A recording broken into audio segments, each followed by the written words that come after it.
નમસ્કાર દર્શક મિત્રો, આપ જોઈ રહ્યા છો ન્યૂઝ 9 ગુજરાતી। હું છું પાયલ બામભણિયા। વાત કરીએ બોટાદની તો બોટાદમાં ઇતિહાસનું સૌથી મોટું ડિમોલેશન શરૂ। કચ્છ રોડ પરથી ગેરકાયદેસર દબાણ દૂર કરાયું। બોટાદ શહેરમાં ઇતિહાસનું સૌથી મોટું ડિમોલેશન અભિયાન શરૂ થયું છે। કચ્છ રોડ પર વર્ષોથી ગેરકાયદેસર દબાણો કરનાર વ્યક્તિઓ સામે તંત્ર દ્વારા કડક પગલાં લેવાયા છે। કચ્છ રોડના વ્યસ્ત વિસ્તારમાં આ કામગીરી માટે મસમોટો પોલીસ બંદોબસ્ત ગોઠવવામાં આવ્યો હતો। ડિમોલેશન દરમિયાન પાકા મકાનો, દુકાનો, પતરાના શેડ અને અન્ય ગેરકાયદેસર માળખાઓને બુલડોઝર અને અન્ય મશીનોની મદદથી ધરાશાયી કરવામાં આવ્યા। તંત્ર દ્વારા દબાણકર્તાઓને અગાઉ નોટિસ આપી ગેરકાયદેસર માળખાઓ હટાવવાની તક આપવામાં આવી હતી। તંત્રએ વારંવાર ચેતવણીઓ આપી હતી કે જો દબાણોને દૂર કરવામાં નહીં આવે તો તાત્કાલિક કડક કાર્યવાહી હાથ ધરવામાં આવશે। તંત્રના અધિકારીઓએ જણાવ્યું કે આ કામગીરી શહેરના માર્ગ વ્યવસ્થાને સુદૃઢ બનાવવા અને ગેરકાયદેસર દબાણોને હટાવવા માટે મહત્વપૂર્ણ છે। તેમણે વધુમાં ઉમેર્યું કે આ પ્રોજેક્ટને સફળ બનાવવા માટે વિસ્તારના લોકોને સહકાર આપવા અપીલ કરવામાં આવી છે।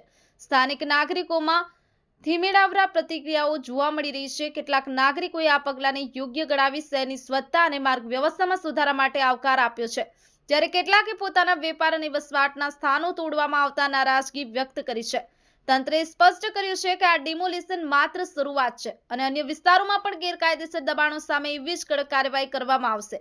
બોટાદ શહેરમાં રાષ્ટ્રીય માર્ગો અને શહેરી વિસ્તારને વ્યાવસાયિક અને સુરક્ષિત બનાવવા માટે આ અભિયાન મહત્વપૂર્ણ મોકો છે। તંત્ર અને નાગરિકોની સંયુક્ત પ્રયાસોથી શહેરમાં ગેરકાયદેસર દબાણ હટાવવાની આશા વ્યક્ત કરવામાં આવી રહી છે। ન્યૂઝ 9 ગુજરાતી, બોટાદ। બોટાદ શહેરમાં હાલમાં તંત્ર દ્વારા જે દબાણ દૂર કરવાની કામગીરી ચાલી રહી છે, તેમાં આજે કચ્છ રોડ ખાતે દબાણ છે તે દૂર કરવામાં આવ્યા છે। આ દબાણ દૂર કરવાની પ્રક્રિયા શાંતિપૂર્વક રીતે પૂર્ણ થાય તે માટે તંત્રના સહયોગથી અહીં પોલીસ પ્રશાસન દ્વારા પૂરતો બંદોબસ્ત છે તે પૂરો પાડવામાં આવેલો છે। હાલમાં કુલ 4 પીઆઈ રેન્કના અધિકારી છે, 6 પીએસઆઈ રેન્કના અધિકારી તથા 70 અન્ય પોલીસ કર્મચારીઓ છે તે બોડી વોર્ન કેમેરા અને સંપૂર્ણ તૈયારી સાથે અહીં બંદોબસ્તમાં ફરજ બજાવે છે અને આ પ્રક્રિયા છે તે હાલમાં ચાલુ છે। ગઈકાલે સવારે 11 વાગ્યાથી સાંજે 6 વાગ્યા સુધી અને આજે પણ સવારે 10 વાગ્યાથી અત્યારે બપોર સુધીમાં અમે આરએનબી સ્ટેટના રોડ સાઈડના જે દબાણો હતા, કાચા પાકા, કાયમી, હંગામી બધા જ પ્રકારના, ટોટલ અમે 3200 મીટર જેટલી દબાણ હટાવવાની કામગીરી પૂરી કરેલ છે અને આગળના દિવસોમાં પણ અમારી ઝુંબેશ ચાલુ રહેશે। આગામી દિવસોમાં શહેરના કયા કયા વિસ્તારોમાં દબાણ હટાવવાની કામગીરી કરવામાં આવશે કે નહીં?